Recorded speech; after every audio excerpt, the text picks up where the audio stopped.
Se sei obbligato per forza a doverlo fare in autostrada perché rimani senza, allora la fai, se no è una cosa inaffrontabile. È tutta una questione, come al solito, di speculazioni. Quando devi andare in vacanza aumenta tutto.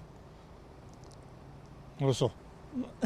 La prima sorpresa amara all'inizio del grande esodo estivo della stagione 2023 si vede nei cartelli, ma soprattutto si sente nel portafogli, con la benzina che in autostrada raggiunge i 2,50 €, l'ultimo aumento di una lunga serie. La benzina anche a Verona, noi veniamo da Verona, 3 giorni fa era 1,64 e adesso è 1,67,90.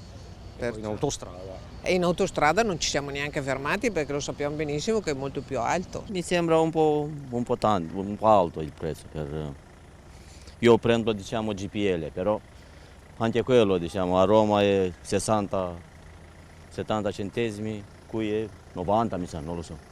Benzina a parte resta il traffico tornato pienamente ai livelli pre-Covid, l'allerta di forze dell'ordine e operatori del soccorso è massima, a nord-est 2 gli incidenti che hanno provocato code chilometriche, il primo alle 10 un tamponamento sulla 4 a Vigonza senza conseguenze per le persone, il secondo poco dopo sul passante di Mestre con un'auto che ha sbattuto contro le barriere di sicurezza a Spinea, ferito il conducente, ma sorvegliato speciale è inevitabilmente il tratto maledetto della 4, quelle 2 corsie tra Novento e Portogruaro che continuano a essere un punto nero e tragico della viabilità. Finalmente si vede qualcosa, stanno facendo i ponti, hanno cominciato a spostare i sottoservizi, incominceranno a breve i ponti, quindi è già un primo momento. Sono stati fatti gli espropri, quindi l'avanzamento sta andando, quindi sono molto positivo in questa cosa.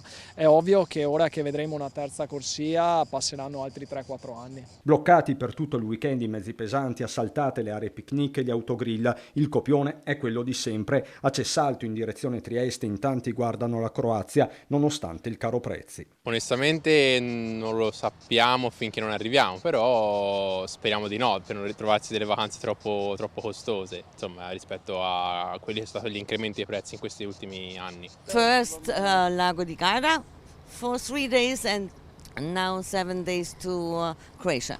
Alles Gute.